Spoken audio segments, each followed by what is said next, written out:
lost all control. Her gravity is all that I know. She's over me. She's over me. She caught me with her hypnotic dance.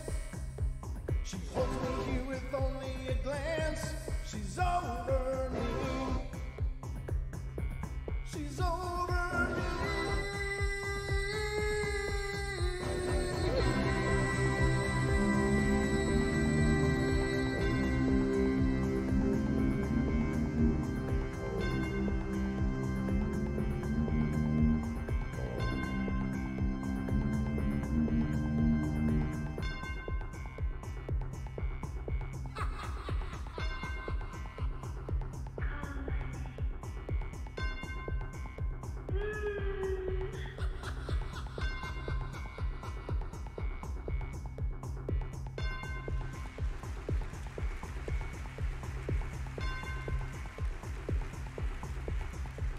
Ladies and gentlemen, boys and girls, welcome to the Paranormal Portal Bedtime Stories from Beyond. I'm your host, Brent Thomas, and I'm ready to get right at it with you. I just want to say a special hello to all of you, of course, but a good friend, Kev Baker's in the chat there, and I just got to say, Kev, you're a machine, brother.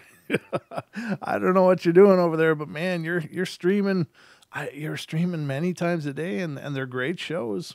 I've been catching every one of them that I can. I got you on my player pretty much constantly, and nice job, brother. You're really representing, and it's good material. It was great to catch you guys, all three of you, today a little bit while I had some time. But welcome everybody to the Paranormal Portal Bedtime Stories from Beyond. As always, the phones will be open for the show for the duration of the show. So I hope you'll call in and be a part of the show if you've got something paranormal to share. The phone number is 720-923-0500. Again, 720-923-0500. And yeah, it's a good time. Good time is to be had by all. Those who call in are known to live much happier lives. I don't know if that's true or not, but it sounded good, so I'm going to go with it. But welcome to the show, everybody. Last part of your weekend. I know it's kind of a bummer. It's Sunday and all, but you know, we'll be rolling back at it. Shoot, I forgot to fix that rolling chat, didn't I? I keep forgetting. I don't know why I have to keep doing it manually. It's really kind of frustrating. But I think I might be the only person I know that's having this problem. But I'll have to look into it and research it. It goes on the pile of about a million other things that I need to do. So I'll get to it as soon as I possibly can, of course. But yeah, now the on-screen chat should be working normally. So we got that going for us. But I hope you guys are doing wonderful, having a great weekend. We had a great weekend of shows. Don and I had a great one last night, and of course Deb and I had a great one on Friday night. And I don't know, it's just been a whirlwind, but a really cool one. I'm getting lots of emails and stories sent in lately, ladies and gentlemen, and it's just an amazing thing. So if you have a story of your very own, don't want to call in and be on the show necessarily, but we want to share what you've been through, feel free to email me at paranormalportalradio@gmail.com. Again, paranormalportalradio@gmail.com. So it's all out there, and lots of ways to get a hold of us. And you can follow us on Facebook, too, if you haven't already, facebook.com/paranormalportalradio. And if there's ever any postings that I'm going to do about the show, that's where I'm going to do it. But anyway, I hope you're ready, because it's time for bed.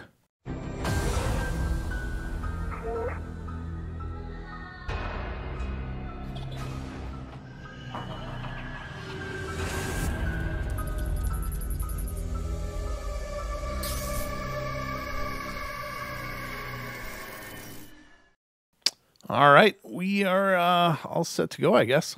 So I got a bunch of things pulled up to go over with you guys tonight because, I don't know, I just love me some ghost stories, and thank goodness there's so many of them out there. It makes it kind of easy to do this, but I hope you guys will enjoy them. I haven't read them beforehand, so we're going to be reading them together. I like that part of it, though. I really do, because I love the organic nature of it, like just reading something with you guys and all the questions that come and all the input you guys have about it. I think it's really cool. So I guess without further ado, I guess we'll get started. But unless anybody has any objections to that, if you have anything else you'd rather be doing, or rather me do, let me look at who's here. We got Beth Fierce here, Big Rob, 300,080, Black Tree is here, Julia, hello, Brown Dwarf, Cha-Cha, Deb Varner, DJ Big Red, Donnie C, Elaine Clifford, Gemini Moon, Isaac Areola, Kit, Linda Thomas, Lisa Rue, oh, I'm going to cough, hold on, M-Cat's in here, Marilena Bonavita, Mogion Monster, Oz Squatch. Is that an Ozzy Squatch? You're down under. What's going on? Either it's Ozzy or you're down under. No, it's good to see you.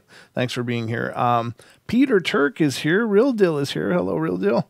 Scooter Squatch 74. Suzanne Page. The Kev Baker Show. And ladies and gentlemen, if you haven't checked out the Kev Baker Show, please do. He's working either as hard as me or harder. I'm not sure which yet, but he's definitely recutting the whole mold for us all.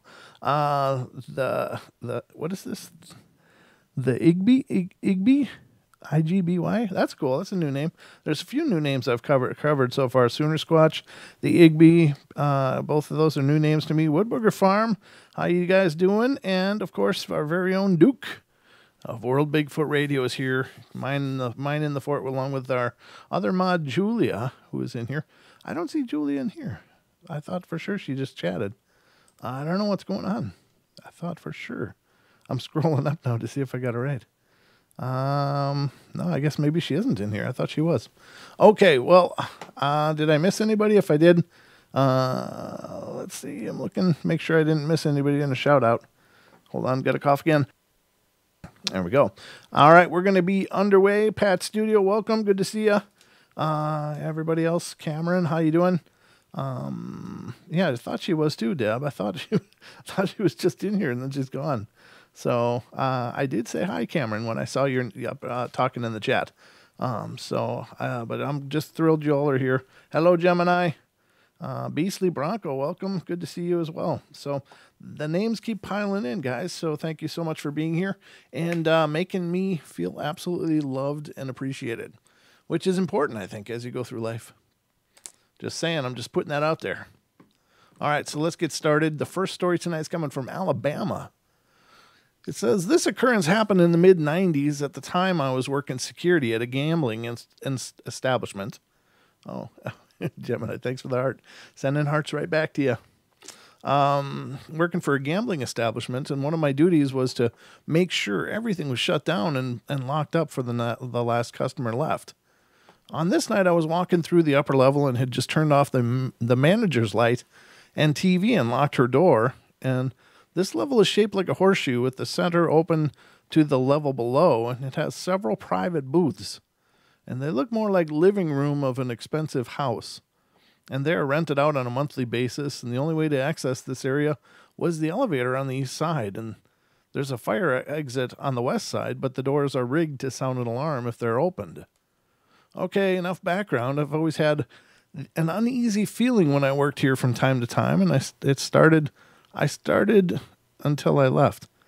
Oh, from the time I started until I left. Sorry, I read that really terribly. But I could never figure out why I felt that way. As I said, I'd looked up in the office or locked up the office and was walking down the hallway to check the suites when I felt a gust of wind pass me going in the same direction. Now, being several stories up in this building did not have any windows that opened, and the doors to the roof were all alarmed. As soon as the wind blew past me, I heard a noise behind me, and when I turned around, I found the office door opened and the lights and TV turned back on. See, that's just nasty. And I know that I was the only person on any of the upper floors. It's after 2 a.m. after all, and the closest person to me is stationed in the basement at the employee entrance. Anyway, I returned to the office and shut off everything and locked the door again and started down the hall when it happened again. The same rush of wind and the office open and the TV and lights on. At this time, I thought the officer downstairs was messing with me, but if he was, I couldn't figure out how he was getting on the floor without me hearing him. Well, I walked back to the office and called him on the phone to see if he was there or not, and he answered on the first ring, and I told him I was just checking in and going to finish checking the building. I looked at the office again, or locked up the office again, and headed down the hall. I'd made it to the first dining area when I felt like I had been hit by a rabid lineman. I was picked up off my feet and knocked about 5 feet down the hall. A little about me. I stand 6'3" and at that time weighed about 270 pounds. So it took some force to pick me up, much less throw me 5 feet. Needless to say, I left the top level to whatever it was that wanted me gone that night. After I got home that morning, I was getting ready to take a shower and found a huge bruise on my right side just above my waist, exactly where I felt the thing hit me. I tried to get a little background on the building. I spoke to several people who worked on the construction crew, and they all told me on separate occasions about finding bones all over the area where the building was put, but they also said that they found other items that looked like pottery. I never found anything in the papers, but the person that owns the place is very much connected with the political scene in this state, so I'm not surprised that bad or questionable press would not show up on him or his properties. Thanks for reading, and sorry for the length. No, it's a good story. Now, there's a great instance of a lot of people like to say, oh, don't worry, spirits can't hurt you. They can't do nothing. And I know these kind of stories are rare, but it does seem to suggest that, yeah, they can hurt you just fine. It's just that most 99% of them wouldn't hurt you, I think is maybe more accurate. It's kind of like walking down the street. 99.9999% people you pass are just going to get out of your way or just walk beside you. And there's that fraction of a percentage that may be like, hey, what are you looking at? And come at you. But most people don't want to be hassled. And I think that's the same thing with ghosts. They used to be people and they don't want the hassle. They don't want to be any problems with you, and they don't want you to have any problems with them. So for the most part, they're the same beings they were in life.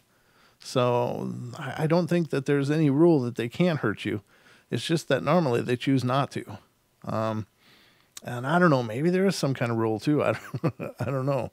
There might be some rules like in Beetlejuice where they get that handbook when they get to the other side and they got to go through the rules and see what the hell they can do and what they can't. But it doesn't come up often, but it does come up, especially with dark entities. They don't seem to care too much.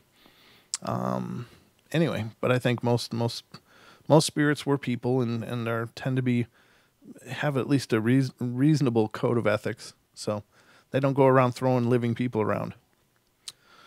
Okay, so this one is coming from Alabama. It says, this occurrence happened in the mid-90s. At the time, I was working security at a gambling establishment. Derp. I just read this one. Oh my God, I got to quit talking and start closing tabs. Sorry about that. Let's go to Tennessee. I did want to say, though, too, that, even though they said that they might have found bones and pottery and stuff, which would definitely be probably, it may have been sacred ground at one point, but if it's a gambling establishment, there is always the possibility that there's a connection to some organized crime at some point. I'm not saying that that's for sure what's going on, but I don't know. It's definitely a possibility. So the next one is Tennessee. Unless you want me to reread that one again. I don't know. I mean, it was going so good. Jeez. Hello in there, Brent.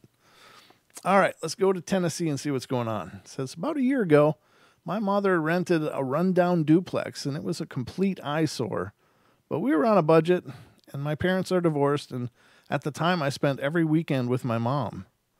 This place always gave me a bad feeling in the pit of my stomach. All the times in this house, I felt like I was being watched. It didn't really matter if the room was full of people. This feeling never left me. And since I was only there on the weekends, though, I didn't know about most of the weird things that happened until after Mom moved out. Her roommate and later boyfriend, Vince, was also present for these happenings. My mom's a firm believer in the craft and always kept candles and incense burning in her bedroom for protection. And I've always stayed in her room at night and slept on the couch in Vince's room. And this one experience I do remember having with this entity was when I was in bed watching Roseanne after everyone else had gone to sleep. I remember looking up and seeing a dense shadow of a man in the doorway, as if he was barred from the room. And at first I thought it was a trick of the light, but no matter how many times I rubbed my eyes or blinked, it stayed, staring at me until it finally turned and stomped down the hallway like it was angry. But I couldn't hear its footsteps, only see the way it moved. About a week after Mom got her new apartment, she was still in the process of getting her stuff out of the other house.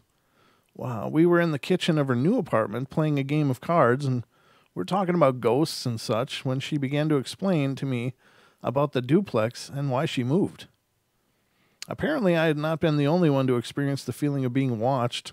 One of the scariest things she told me, though, was that her dog and constant companion, Choo Choo, no, Cha-Cha, no. Oh, no, I don't need another name popping up in our chat now, Choo Choo. Had been almost choked by this ghost demon entity. They had been in the living room talking when he suddenly jumped up and crossed to the corner. He stood on his hind legs in a begging position and whimpered, and then his head twisted like something had a hold of his neck. He was shaking, but when Mom picked him up, he tried to calm him down. He acted like nothing had happened. The day after this conversation, we went to get some of the stuff in the house that had been left behind, and Mom and I were outside waiting while Vince was inside getting stuff.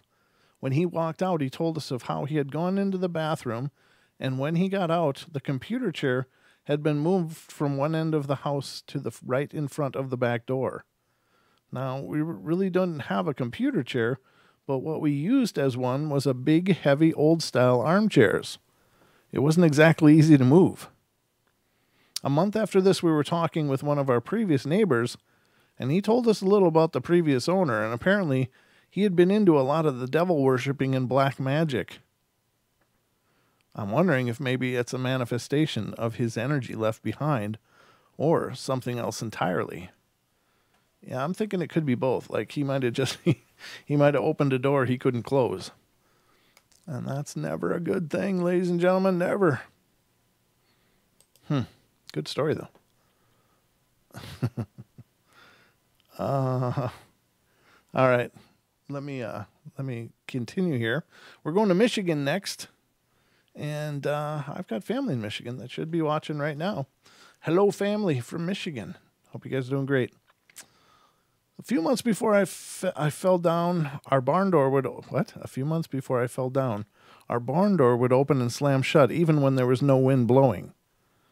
I got tired one night of hearing it slam, so I went out and put a lock on the door. And satisfied the barn door was fine, gone back into the house. This barn sits to the south of my home in the country. My neighbors are far from me, but just the same, I love my home. Just as I got back to the house, I heard the door slamming again, back and forth, to the outer wall of the barn.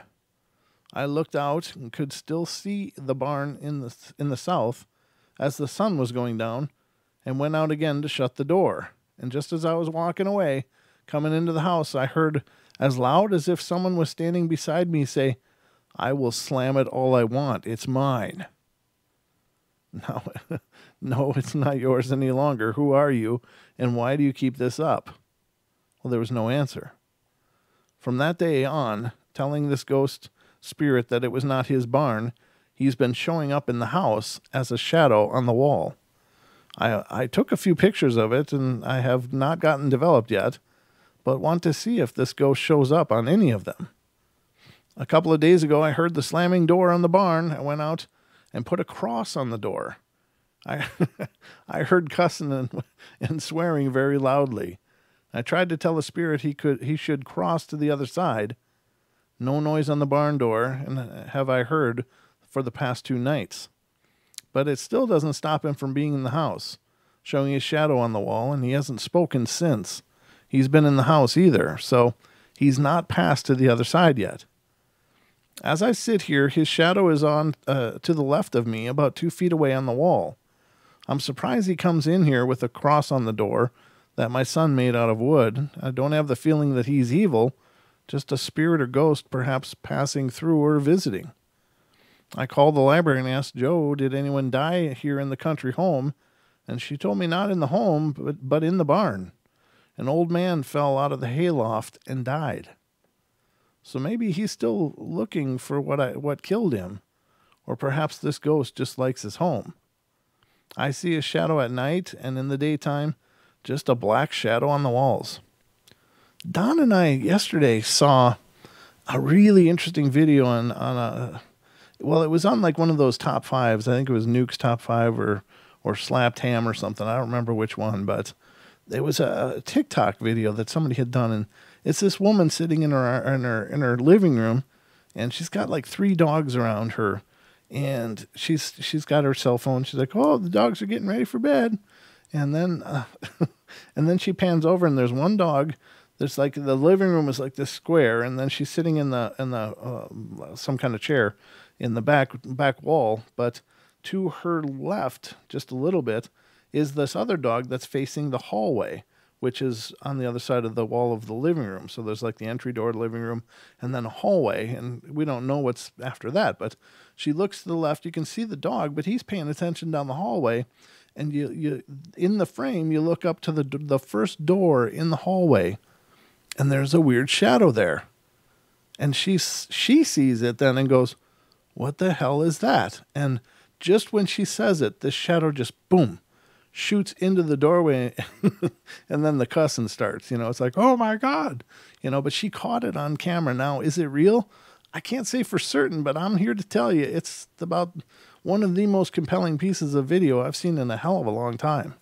I think it has a real strong possibility of being real, but it's really creepy. So if I can find a link to that or anything, I will try to put it up for you guys to see, or in the chat, or I don't know. I guess I probably won't get a chance during the show tonight, but if I think of it, I'll put a link to it on the Paranormal Portal radio page on Facebook, because it was really a good capture. It's one of those 1 in a millions, really.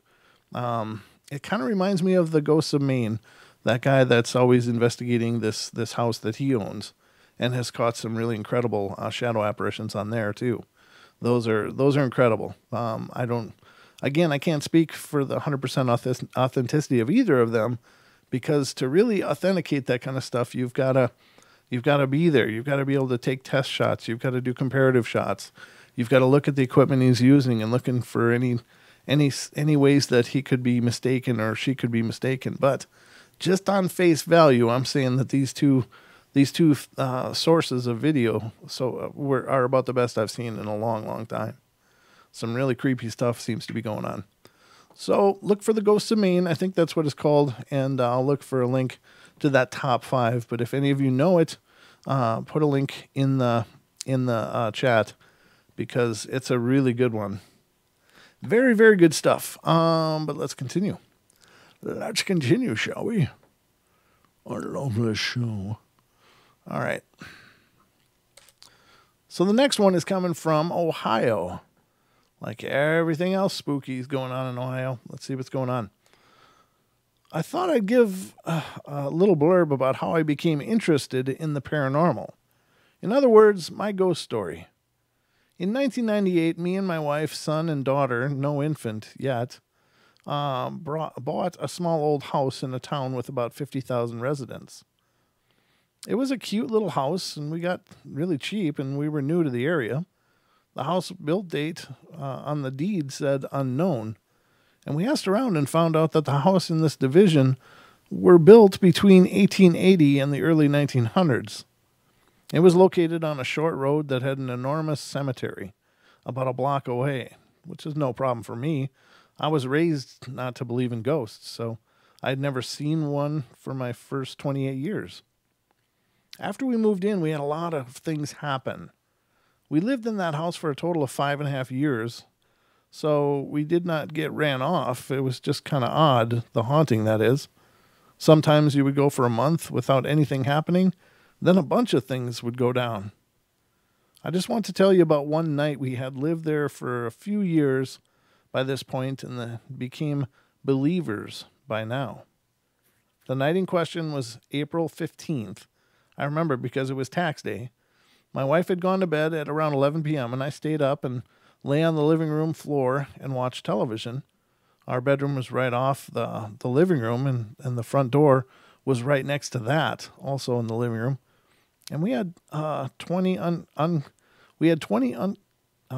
unclosed front porch. I don't know what the hell that means. We had a 20 unclosed front porch, a storm door on one end, and a wooden entrance door that led to the living room with 3 small glass windows in the door.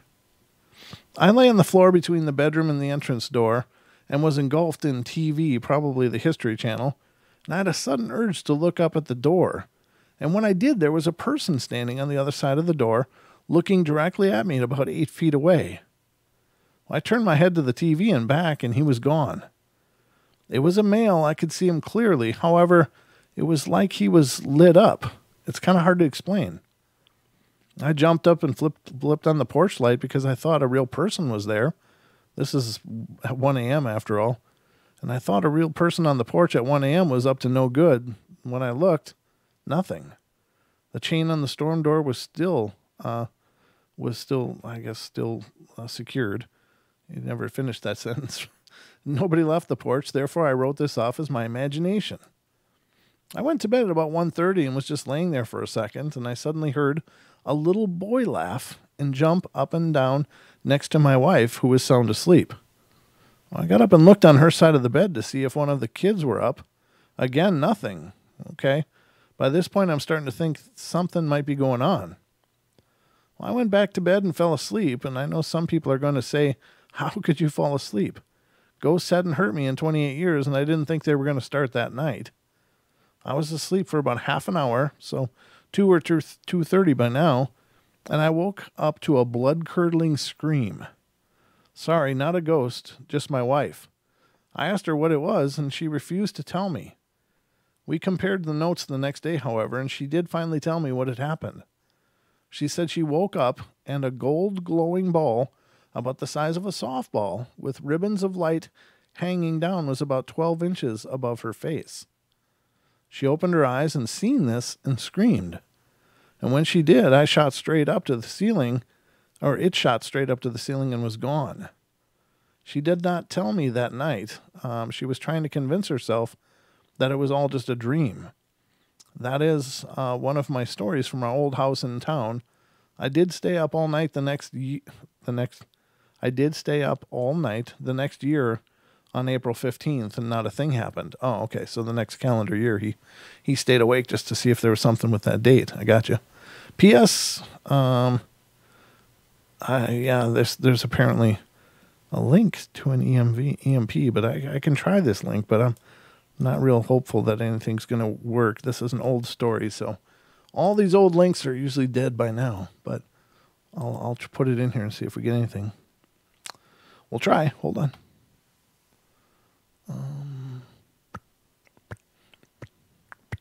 Nope.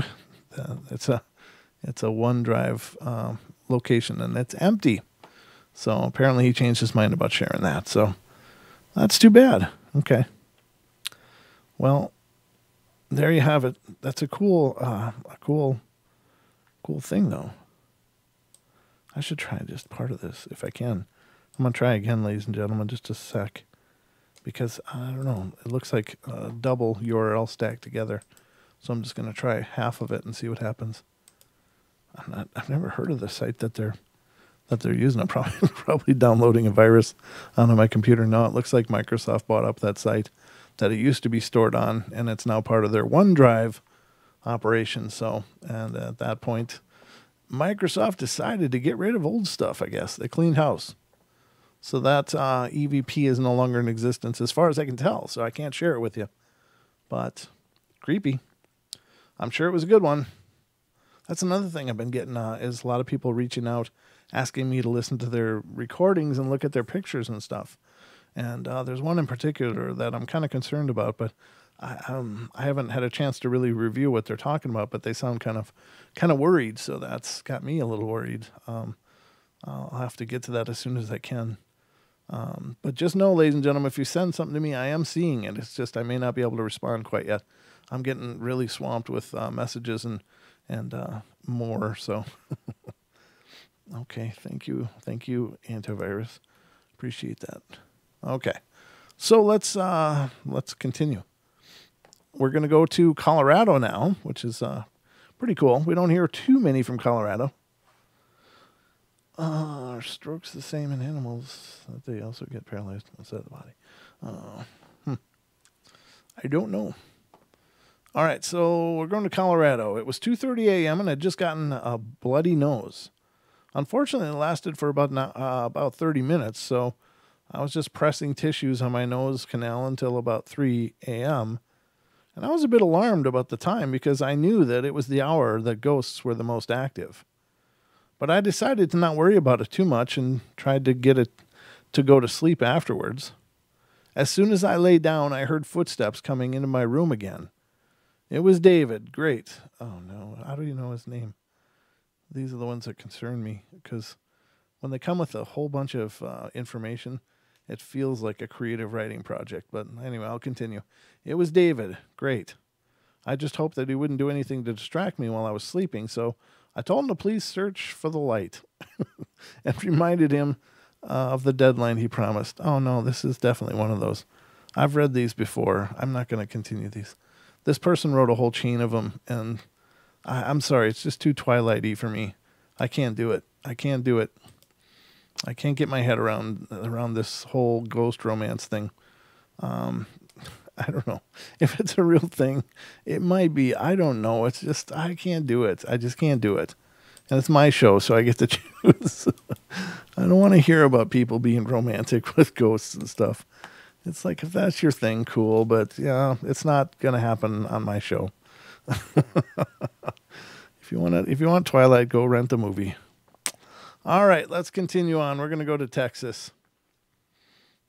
All right. Texas it is. We lived in a very small town. You know, everybody knows everybody, all of their business kind of place. And this actually happened at the same house from my other post. I don't like when they do that either. They assume that people are linking their posts together. Well, one day my mom got a call from the post lady asking her if she would be at our house in a couple of days. And my mom said, of course. And the post lady asked her if her uncle could come by and look at the house because he was the one who built it. Of course, my mom was most obliged to do this. So a couple of nights went by, and sure enough, the uncle showed up, and he was very old, but a very nice man. And my mom invited him in the house, but he saw that it was just her, me, and my brother and sister there. And being a Southern gentleman, decided it would be best if he just walked around the outside. My brother was 10. Sister was 7, and I was 4. Mom put on our shoes, and we all walked around with him, and he was particularly interested in the part of the house that was added on, and stood there for a while just looking at it, and I guess making sure that it met his approval. Mom could tell how interested he was in the add-on, and asked him again if he was sure he didn't want to come in, and the man said thank you, but no thanks. Not being rude, just polite. They talked for a while, and then the man shook our hands and left. About 2 months later, the post lady told my mom that her uncle had passed away a couple of nights ago from natural causes. Of course, Mom offered her prayers for the family and made a casserole for the post lady's family. A couple of weeks later, Mom, who was a very heavy sleeper, woke up in the middle of the night, and she wasn't sure why, but she went to the bathroom, got a drink of water, and sat in bed again. And as soon as she crawled back into bed, she heard the screen door to the porch creak. And then she heard footsteps on the porch that went to the front door. The door opened, and she heard somebody walking down the hallway. She listened to the footsteps as they were coming closer to her room, and then she saw a beam of light. At first, she thought it was somebody with a flashlight until she realized it was right in front of her bedroom door, which she always left open, and there was nobody holding that light. It just stood there, and it started to take the shape of a man, but still not clearly. It was just clear enough that she could tell it was looking at her. It then pointed towards the part of the house that had been added on, as if to say, I'm going to go in here for a little while. My mom nodded to the man, letting him know that it was fine with her if he looked around, and it walked down the hall to the part that was added on, and then Mom heard the back door open and shut, and she figured he'd left. She got up to check, and he was gone. As soon as he had pointed to let her know where he was going, what he was doing, she knew it was the man who had come over to look at the house before. He must have just really wanted to look at the inside, but didn't want to intrude while he was alive. How's that for wild, huh? That's really cool. He shows up and just points like, hey, can I check now? That's a good story. I like that one. Very cool. Such a gentleman. All right, let's go to Michigan again. This one's Michigan. Let me. Blah, blah, blah, blah, blah. It was a month ago when I stayed at my friend Kayla's house, and we were up watching television that night. And earlier, my mom came over to wash clothes and left a load for me to do. And as usual, I wait until my friend falls asleep on the living room floor, which is like 1:20 a.m. in the morning. I watched her make funny faces in her sleep until it got boring, so I got up and turned on the kitchen light, and the kitchen is right next to the laundry room, and it's by the garage door. So as usual, I go and open up the laundry door, and when it opened, I got the feeling of someone watching me. And trust me, when I feel someone watching me, that means someone is watching me. I turn around thinking it was Kayla, so I jump around the corner yelling, "Ha, found you." But the room was empty except for the sleeping friend. I even pinched her to make sure she was sleeping. And I felt odd and went back to the laundry room, and I put the wet clothes in the dryer and forgot the fabric softener, so I went in the kitchen to get some new ones, and the light started to flicker. Thinking it was Kayla, I jumped around the corner to find no one by the switch. Looking around, I flipped the switch off and then turned it back on. Turning for the laundry room, the lights flickered again. I sighed and groaned and ignored it. Whatever was making those lights flick didn't like to be ignored and turned the lights off, making the whole house dark. Making myself feel better, I yelled out, "Stop it, that isn't funny." Making another sigh, I turned on the dryer and turned off the already off lights. I lay down on the couch, making one more attempt to pinch my friend to make sure it wasn't her. She rolled over and groaned. Just 5 minutes later, I felt the feeling of eyes on me. Looking around, I saw no one. I hid my head under my blanket and just hoped it would go away. Just for the record, it takes something real disturbing to make a 14-year-old hide her head under the blankets. I poked my head out, looking around once more, and looked at the Jesus lamps, and they were flickering, so I jumped on the floor, and even scared of the eyes watching me, I frantically stayed at my friend's side until the eyes left my body. I stayed up until 6 a.m. until those piercing eyes left me. The next night, my friend was in the bathroom brushing her teeth, and I was in the living room watching America's Funniest Home Videos, and she came out of the bathroom and screamed, making me drop the popcorn. I yelled also, and I yelled and laughed, "What's the matter?" She ran to the couch and frantically said she saw a black figure outside the bathroom door. I nodded my head, and she yelled at me for not believing her, which I did. "I am a girl who isn't good at showing it," I told her. "It's all right, I believe you. It's just shocking that you just figured out that something was in your house. What I really thought was it was the ghost that follows me," which was a girl named Samantha. She relaxes an hour later, and we enjoyed the last of our show. Does anyone think that the flickering could have been paranormal activity, or was an electrical problem? And if the figure my friend saw a ghost that haunts her home, or is it my spirit? I don't know. Who can know? I'm always surprised that people ask these questions to just a bunch of people that only just got a paragraph or two of a story. Not enough to make any determinations, for sure. Okay, let's see how much time has gone by. It feels like just minutes, but no, it's been 40 minutes, actually, ladies and gentlemen. We are just burning this night away. It's going too quickly.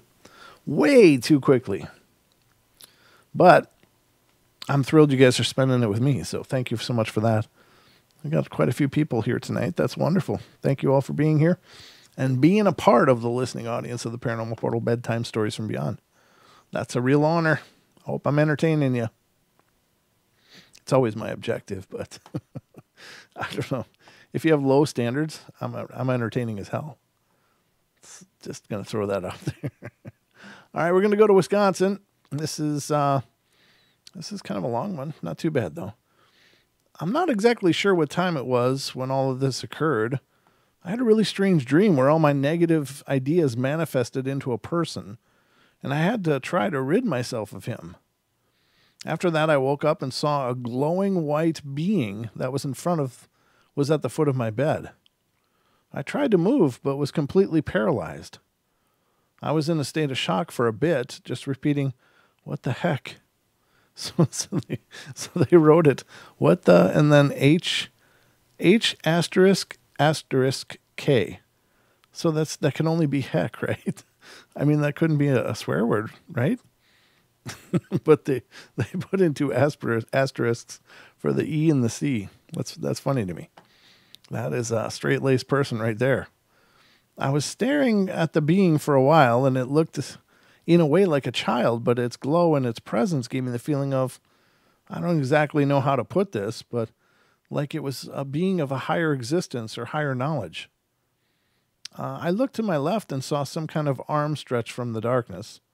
It had no fingers or hand. It just was a thin gray thing that wrapped around my index finger and seemed to be trying to get me to go into or look at a mirror that was in the corner of my room. Well, I couldn't move or really do anything, so I began to concentrate on the breathing, hoping to somehow wake myself from this state. After that, all I remember is blacking out and later waking up. After this strange event, I suddenly felt relieved of all this tension and negativity that has been the topic of my every thought for a while. Like my mind had been changed, but in a way that it was reverted to a former state of mind, shifting between enlightened and logical. Though none of this seems or sounds logical. And I've had a strange feeling that this manifestation of my negativity that I encountered in the previous dream to this event was somehow pulled into that mirror by that gray thing or were removed as a separate entity. I would actually agree. I think that's a very profound insight. It's difficult to say whether this is all a dream or reality. Everything around me in my room looked perfectly normal aside from the two entities that I'd encountered. The idea that a dream could have this much impact or influence on me boggles my mind a bit. This isn't the first time I've had possible encounters with spirits. Out of all the other times I was a child, and I eventually grew out of the idea that they were real. Although when I was younger, I never saw anything with a light like this, and they were always shadowy figures that my two friends called poltergeists. I guess I should mention that my mom rather, for as long as I can remember, has had cognitive dreams and dreams where she speaks with dead family members, some of which she'll tell me about in the morning just to have the event occur later that day. This may or may not have to do with this event. Now, I think that's an incredible experience this person had. So they were dealing with a lot of negativity and carrying it around, and they had this dream of seeing these negative things they were carrying represented as people. Like they turned into people in this dream state, and this person was pushing them out. Now, could those be attachments? Could those have been negative attachments that this person somehow picked up? And this was the purge. Perhaps he and a spirit guide or a guardian angel or something were pushing them out and getting them out. Certainly mirrors can be very paranormal in that they can be made as gateways. They can be made into gateways of sorts. And so does it stand to reason that these gray things were being pushed into this mirror and we're still trying to reach out and grab onto his finger and try to get him to look? Because maybe if he looked, he would have taken those things back into him, so that maybe was a desperation move. I don't know. I'm just theorizing as I'm talking here, but very profound. It's a very, very profound example of a cleansing, I suppose, but a very, very literal and very very, very well represented in figures rather than just ideas. So very profound. I like that story a lot. I think that's very, very powerful. All right, so let's go to North Carolina. This one's a pretty short one. It says, I've had many encounters with spirits, and I'm making this story for me and my friends at my school. Well, my friend and I have suspected our school is haunted. And I'll tell some of my stories, and I'll stop rambling on and start. Let's see. My mom works at my school, and I was reading the ghost stories on the internet, waiting for my mom, when something fell down in one corner of the classroom. I just sat and read the ghost stories and really didn't mind it. The next day at school, I logged on to another website, and I saw a shadow on the wall, sort of shaped like a man. And at this time, I was sort of freaked out. Earlier that day, I heard footsteps in the classroom, and also one time my friend said a teacher at school's door opened by itself and sometimes unlocked itself, and sometimes I even felt a presence. Those are some of the stories. This is my first time writing them down, so it might not really be very good, and I don't really know what to do. And on the last day of school, I saw a white arm go through a wall. The weirdest of all is that when I'm on the websites, the weird things happen. And though some things have happened when I wasn't on this site, what do you think? I think you're a young person and you might be wishing it into your life. I think there is something to that. I think we do manifest things in our lives. And of course, a young person being absolutely fascinated with paranormal could perhaps manifest paranormal on their own accord, or they could be, by their interest in it, could be magnetizing it to them, which would certainly form somewhat of an energetic beacon or connection to paranormal entities. So it could be either or. And it could be just fantastical imaginings of a young mind, of course, too. There's no way to know for sure, but again, it's the idea that people write a few paragraphs and they're looking for like a deep diagnosis. And you can't give that kind of information. Nobody can know without a serious investigation. It's hard to take just a couple of paragraphs of dialogue and try to address what the hell's going on in their situation. There's just so many variables that can be at work,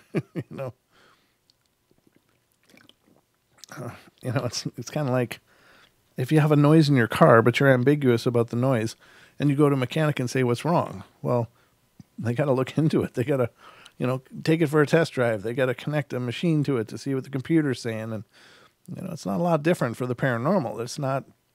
There's not a one size fits all of anything. Each instance is unique and has a lot of different variables involved. All right, so let's see what's next. We got, let me look at the clock again. I've got to do that. Okay, we got maybe about 5 or 10 minutes left, so I guess we can pull up a few more. Few more. We'll see. Row. That one might be good. All right, I'll pull up 3 more. We'll see where we end up after these. This one's not too bad. So this is from Louisiana. I recently, as of July 30th, 2008, purchased a house for the very first time in my life. And when I first saw it, I absolutely fell in love. It is located on a side street to the Manhattan Boulevard in Gretna, Louisiana, in New Orleans. Cottage style and a great location. Once in, the house is more of a problem than I had bargained for. More than an eye can see is wrong, and then my next door neighbor. Number 1 tells me that the previous owner's father used to live and died there, and they found him stiff as a board, was his description, and said that he was 75, liked to party, drink, and bring women around. I didn't think that much about it because I'm familiar with death and have lost a lot of loved ones to different ages, and I know it's a natural step in life. On Wednesday of, August, Yeah, August 6th, 2008, I started feeling my grandmother's presence. You know, when you feel like someone is looking over your shoulder and you look and no one's there? Well, that's my grandma. At first, I was happy because I had not felt her in a very long time, in about 10 years or so. She died when I was 16, but then for some reason I felt something, someone else, and that she was there to protect me. So I'm happy thinking it's a chance, thinking it is the chance that is until yesterday. My 3-year-old daughter is looking in the mirror, making faces, and tells me to say hello to Johnny. That's the previous owner's name. And all that came to mind was to tell her to tell Johnny it's time to go home now. I tried to distract her and told her not to talk to Johnny anymore. Now, I don't want her to be alone because I know that children are more sensitive, and my front door neighbor, too, said that the day he died, he was helping him look for his wallet, but it got late and he had to leave, and when he came back to check, he was stiff as a board, sitting straight up on bed with his eyes wide open. Now, what can I do to help him get on his way? I don't want him to linger or find out he is aggressive, and I specifically don't want him playing with my daughter. I'm planning on having the house blessed and spray salt water on the walls and doors. Please help. Well, I think starting with the blessing is a good starting place. That's definitely sure. But again, these stories are old, so this. But if you have a spirit that needs to be crossed over, you can certainly encourage them to cross over. You can light a candle and let it represent the light, and say, this candle represents the light of the divine. Go into the light. And it's a symbolic crossing. It doesn't take a priest or a shaman to cross spirits, but unless they don't want to go, then you need help. If they do want to go, if they're ready to go, it shouldn't be much of a deal at all. But it's they might be fine until you ask them to cross, and then it might change the game. So be careful. But yeah, I don't know. I would definitely start with some saging and I don't know about salt water. I've not heard of that before. I mean, I've heard of salt, of course, but okay. Well, it turns out my cousins are with me, so good. They are listening. But there's lots of different things you can use to cleanse the environments, and that's an entire show of its own, just talking about spiritual cleansing. But and we have done those shows in the past. If you look in our archives, you will find shows about spiritual protection and so on and so forth. But I don't know. Crossing a spirit shouldn't necessarily be hard. If they're ready to go home, tell them it's their time to go home, and hopefully it'll be a peaceful, loving thing. I think that I don't, nobody can know for sure, but here's the thing. I think that spirits, and I've said this many times, are afraid to cross, and because they believe that there's a judgment, and they believe there's hell, and it's certainly better to look at an old house you used to live in than to be in a lake of fire. That's an ugly, ugly thought, and so why not linger? But I think that they're never at peace when they're in that in between, when they're in that state. There's a lot of agitation, a lot of stress, and a lot of confusion, and things don't make sense anymore. And so it can end up being really, really problematic, and not because it's evil, but just because it's a lot for any mind to absorb. I imagine they're just really in a state of being not only stressed incredibly, but being incredibly alone. But anyway, again, those are topics for entirely other shows. But if you want to hear more about it, let me know by email or something, and I can certainly put those shows together for you guys. I'm not opposed to repeating material or possibly digging up some new material. It's if it'll help you guys, then that's great. Okay, so I don't know what this one's going to be. It's pretty short though, so it's coming from Oregon, and it says, "This is sort of what happened to me." This is sort of what happened to me is exactly what it started with. So I don't know. We'll see what sort of happened to this person. I think a ghost was in my room. I was in my room trying to sleep. I was facing my TV, but not directly at it, and I had my eyes closed when all of a sudden I saw a shadow run across the room. Since the TV was on through my eyelids, I could see just flashing white, and this thing was pitch black. And when I saw it, so I can tell it wasn't the TV. I opened my eyes to find nothing. So I prayed aloud and went to sleep. A week or so after the experience, I was watching TV when I had the feeling something, not an angel, but something evil, the devil, it says in parentheses, was in my hallway.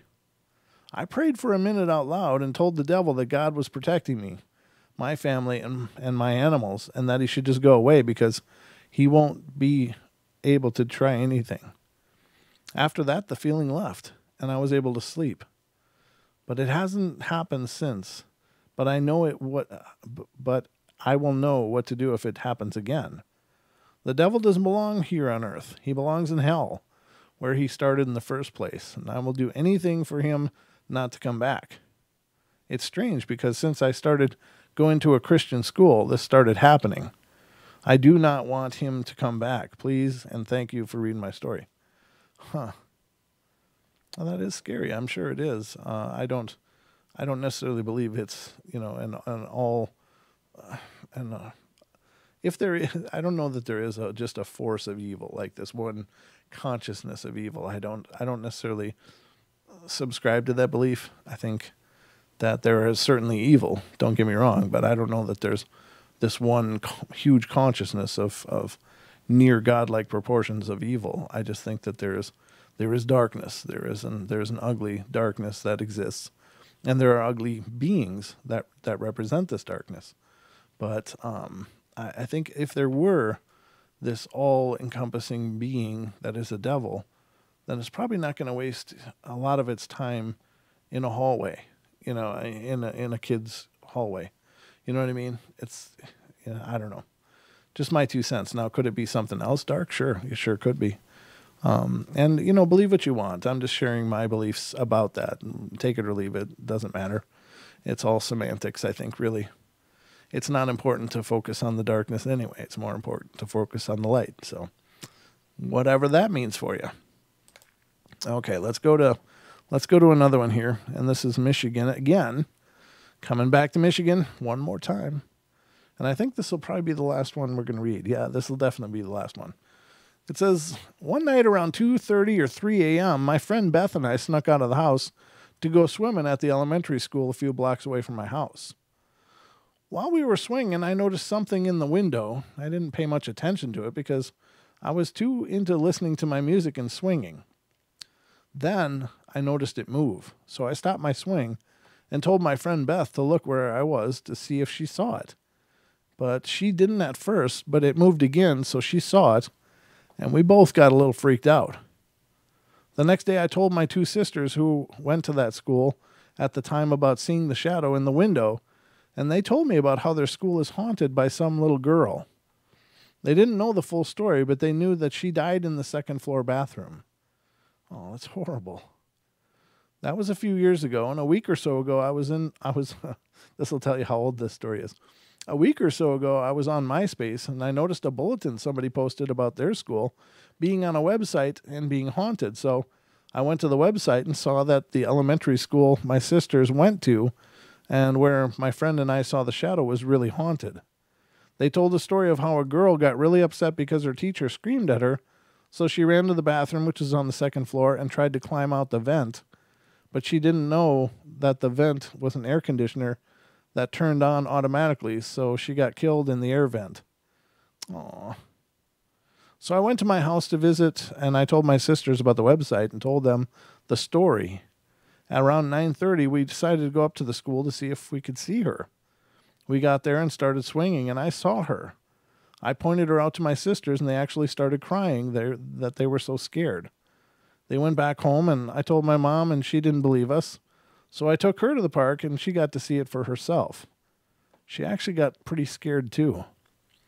While we were leaving, this little girl ghost waved, and that freaked me out the most. I really wasn't expecting that, but this is true if you live in Michigan, in the Dearborn Heights area. You can go to Highview Elementary on Richardson and Highview at night, and you will see Mary, the girl ghost. Huh. That's tragic. That's absolutely tragic. But phone, I don't know. There's no phone. Who called? Did somebody give up calling? MySpace said great music. Yeah, I actually had a MySpace page for my old band. My old band was Lost Cat Stanley. But I don't know. It might still be up there if there's still a MySpace. I don't know. There is no call, so I don't know. I'm sorry if I missed a call, though.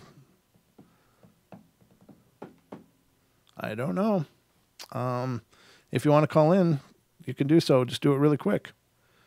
I'll give you just a minute more if the call doesn't come in. No, thank you. You know how that name happened? That name happened because me and my bandmates were looking for a name for our group, and somebody had lost a cat in the neighborhood and had come around with flyers, and they had a flyer that said Lost Cat Stanley, and then a phone number to call. Well, the drummer, my good friend, he put that on his counter, and a friend of his came over and said, "Oh, is that the name of your new band?" And then it was just like, it became the new name for the band. So Lost Cat Stanley. Yeah. Go figure. Old stories. Old times, but it was a good fun. I love playing with that band, but wrote a lot of music back then. In fact, that's where Emotional Buffet in the middle break started. So when you hear it, it's the ghost haunting segment that I put together for the middle break when we have to do commercial breaks. That is the song of Emotional Buffet.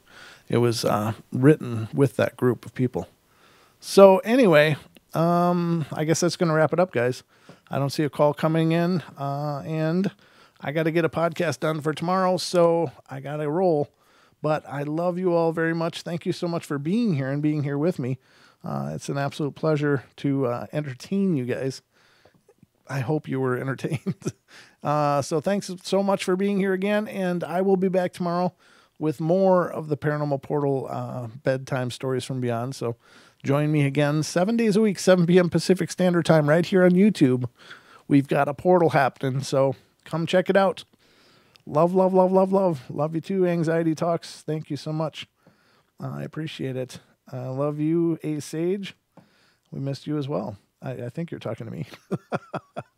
If it doesn't say Brent, I'm just kind of assuming, so. All right, guys. Have a wonderful night. Be good, be kind, be nice. Take care of each other.